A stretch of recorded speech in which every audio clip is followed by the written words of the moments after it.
Hello everyone, कैसे हैं आप सब।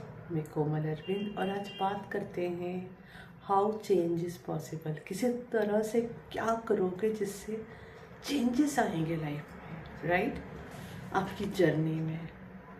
तो उसका पहला स्टेप होता है जो चीज़ जैसी है वैसी की वैसी एक्सेप्ट की जाए, क्योंकि जब तक आप एक्सेप्टेंस में ही नहीं आओगे आप कोई चीज़ चेंज नहीं कर सकते।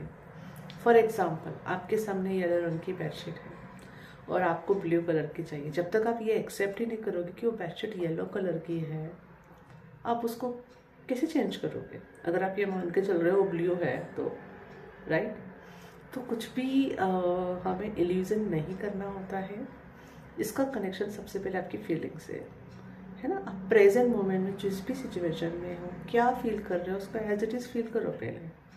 वो कितना भी नेगेटिव हो, फीलिंग्स पहले फील करना है। इवन जैसे मैं गिल्ट और शेम के लिए आपको बताती हूँ, है ना, पहले एक्सेप्टेंस करना पड़ता है कि हाँ गिल्टी फील हो रहा है, हाँ शेमफुल हो रहा है, क्योंकि लोअर वाइब्रेशन है, राइट। या फिर आपको किसी बात के लिए अनवर्दी फील हो रहा है, या किसी भी चीज़ के लिए आपको क्या फील हो रहा है। आपको टॉक्सिक फील हो रहा है, आपको एनर्जीज अच्छी नहीं लग रही है सामने वाले की, या आपको अपने अंदर पीस नहीं फील हो रहा है, आपको बहुत केओटिक फील हो रहा है। जो भी फील हो रहा है पहले आपको उसको एक्सेप्ट करना है कि आपको फील हो रहा है। फिर नेक्स्ट स्टेप होती है उसे रिलीज करना, उसे सरेंडर करना। जैसे मैं कहती हूँ गिल्ट और शेम तो किसी काम का ही नहीं हुआ, तो लॉजिक्स की ज़रूरत है नहीं वैसे भी। पर अगर आपको उसके लॉजिक समझने हैं तो आप मेरा फॉरगिवनेस वाले जो वीडियोस बनाए हैं वो देख सकते हैं। तो वो तो सरेंडर कर दो गॉड को, है ना।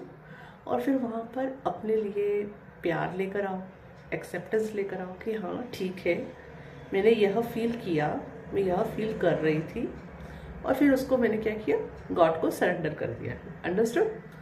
ये यहाँ से चेंज की शुरुआत होती है। पहला स्टेप एक्सेप्टेंस, जो चीज़ जैसी है वैसी है। अगर आप किसी सिचुएशन में सामने खाई है तो आपको एक्सेप्ट करना है वहाँ खाई है। अगर नहीं करोगे तो क्या होगा, वहाँ पे गिर जाओगे। जब एक्सेप्ट करोगे कि सामने खाई है तो फिर आपका दिमाग चलेगा कि अब कौन सा रास्ता लेना चाहिए, ये रास्ता तो नहीं लेना है, या इसको क्रॉस करने के लिए क्या किया जा सकता है। तो फर्स्ट थिंग इज एक्सेप्टेंस। दूसरी चीज़ क्या है, अब रिलीजिंग का पार्ट आता है ना। तो दो चीज़ों के लिए तो मैं ऑलरेडी बोलती हूँ कि आपको तो बस उसको एज इट इज़ रिलीज करना है, क्योंकि आप भगवान के बच्चे हो, आपको गिल्टी और शेम में तो जाने की ज़रूरत नहीं है। आप हमेशा से वर्ती हो, गुड इनफ हो, पर फिर भी आपको इसके अंदर जानना है क्यों, क्या, कैसे। तो आप मेरे फॉरगिवनेस के वीडियोस पे देख सकते हो, ठीक है। ये दो स्टेप हो गई। अब मैं तीसरे स्टेप की बात करती हूँ। तीसरा स्टेप होता है बहुत बड़ा, रिस्पॉन्सिबिलिटी अपने लेने का, कि आप जिस भी सिचुएशन में हो ये आप ही का मैनिफेस्टेशन है। God is creator and you are co creator. आपकी मर्जी के बिना आपकी ज़िंदगी में कुछ भी मैनिफेस्ट नहीं हुआ है, फिर वो कॉन्शियसली हो या अनकॉन्शियसली। आपने ही ये सिचुएशन अपने ज़िंदगी में या एक्सपीरियंस अपनी ज़िंदगी में किसी लेसन के लिए, या किसी भी वजह से, किसी बिलीफ सिस्टम की वजह से, या किस तरह की चॉइसेस, अनकॉन्शियस चॉइसेस की वजह से मैनिफेस्ट किया है। यहाँ पे रिस्पॉन्सिबिलिटी लो।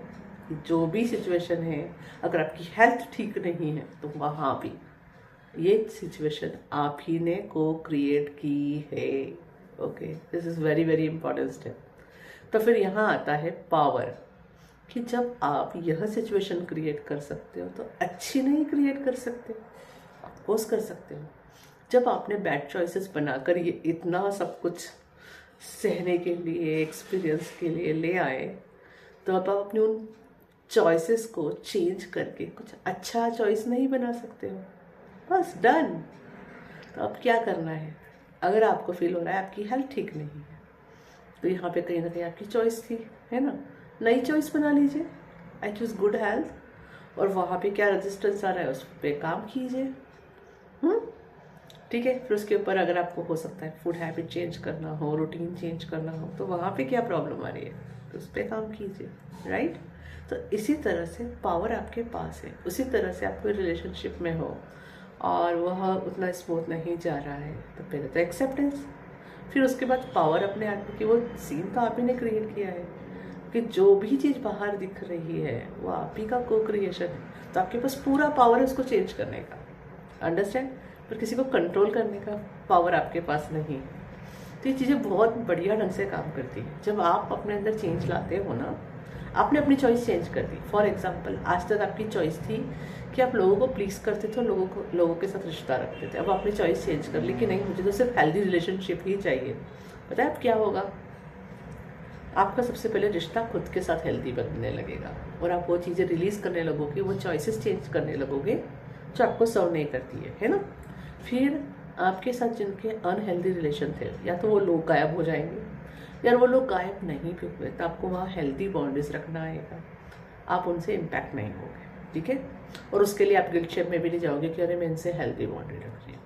तीसरी चीज़, आप ऐसे लोगों को फिर अट्रैक्ट करने लगोगे ज़िंदगी में जिनके साथ आपके हेल्दी रिलेशनशिप होंगे। अंडरस्टैंड?